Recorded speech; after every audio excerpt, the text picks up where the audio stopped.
High বন্ধুরা, আমাদের চ্যানেলে নতুন রেসিপি নিয়ে চলে এসেছি। পনির মটরশুঁটি আলুর রেসিপি নিয়ে চলে এসেছি। কীভাবে বানাই নিরামিষ, তোমরা দেখতে থাকো আর সঙ্গে থাকো। এখানে পনির পিস পিস করে কেটে ভেজে তুলে নিচ্ছি।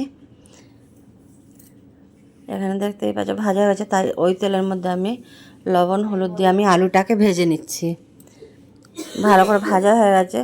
জিরে তেজপাতা দিয়ে ফোড়ন দিয়ে আদা টমেটোর কাঁচা লঙ্কা বাটা দিয়ে ভালো করে মশলাটাকে কষিয়ে নিয়েছি।